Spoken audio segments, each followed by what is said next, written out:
Я рисовал рисунки пилотам. Камон, пойдемте к пилоту. Мои родители заходят в самолет, я захожу в кабину, и мы летим в Сочи.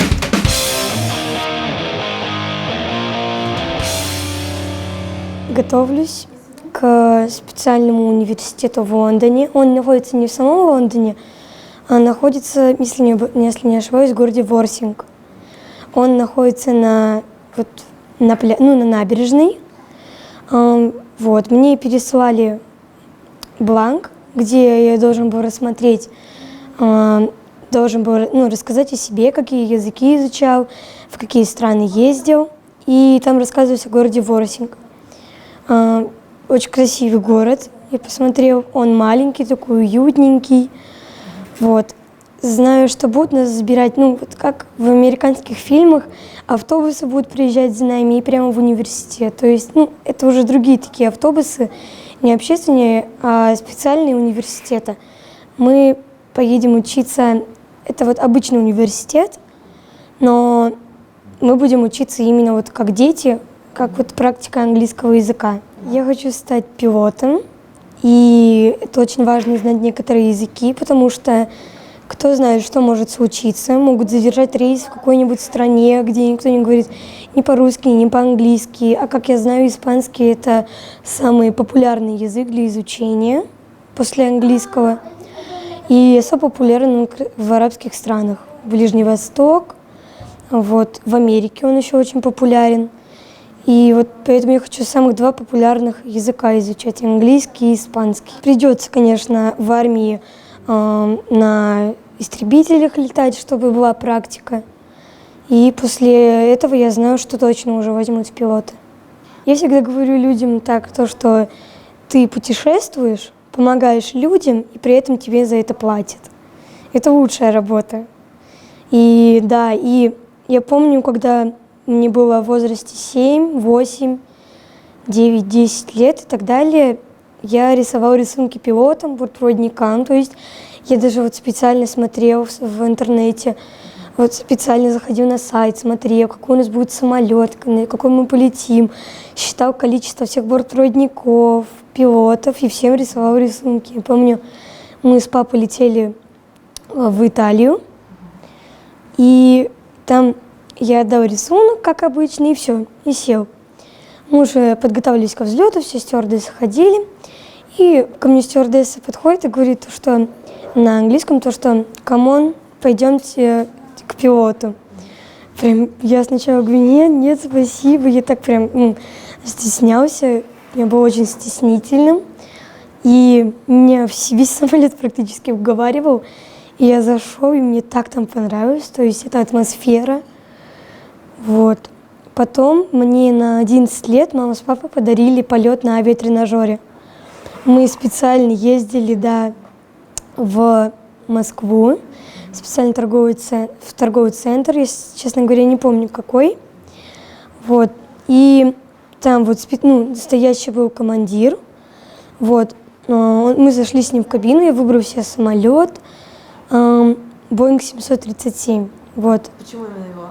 Потому что на новых аэробусах у них джойстики там, а мне нравится штурвалы больше. И так мы туда. Да. И как-то я уже привык, я летаю у себя на планшете, на авиасимуляторах, на телефоне, и мне очень нравится это. То есть мне нравится, я прокладываю всем маршрут. Кстати, на авиатренажере мы летели из Гуанчжоу. Не помню куда, вроде мы просто делали такой круг вокруг.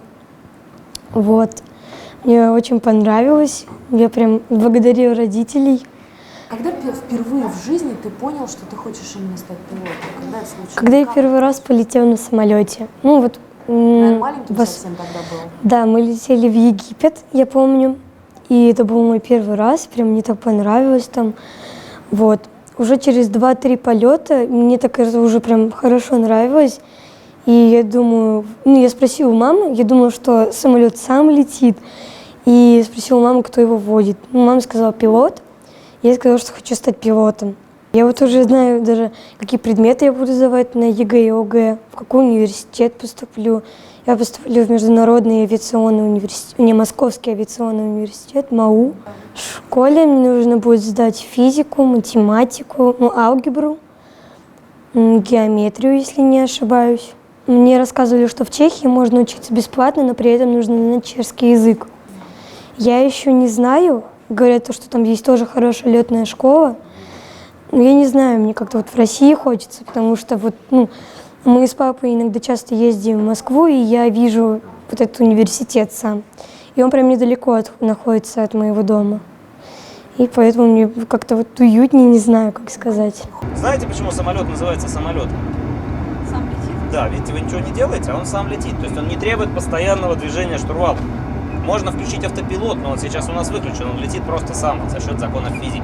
Мы представляем возможность простым людям попробовать себя в качестве пилота. Я никогда не встречала людей, которыми я мог вот прям вот лучшими друзьями быть. То есть никогда не было таких людей, как я. То есть, ну, например, кто хочет стать пилотом с ранних лет. Я общаюсь часто в интернете через специальные приложения, где можно общаться с своими сверстниками только на английском или на каком-то языке. Вот. Я попереписывалась с одним мальчиком, он уже постарше меня, ему 17. Его Джозеф зовут, если не ошибаюсь. И он хочет тоже стать пилотом. Вот. И мне было очень приятно с ним общаться. В школе здесь учишься в Солнечногорской? Да, А в какой? 7-й. 7-й. Вот. Там как у тебя с одноклассниками складывается? Они же... Не очень. Нет, Мне мы с ними не кажется, очень ладим. Ну да. Потому что у меня, может, манера характера какая-то другая, у меня интересы другие.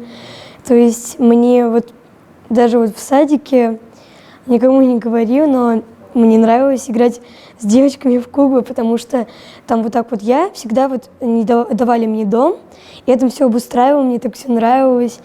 И вот и они играли и всегда меня просили сделать им домики. И мне нравилось. Время покажет. Пока вот о таких о профессиях, о учебе я уже могу знать, а вот о семейных обстоятельствах я пока не знаю. Мы с родителями часто летаем в Сочи, и я всегда вот представляю, мне даже сны такие снились, как мои родители заходят в самолет, я захожу в кабину, и мы летим в Сочи. Круто. И ты родителей пригласишь, конечно же, они будут сидеть Да. не в салоне, Бизнес-классе. а рядом с пилотом, да? Да, на самых первых рядах.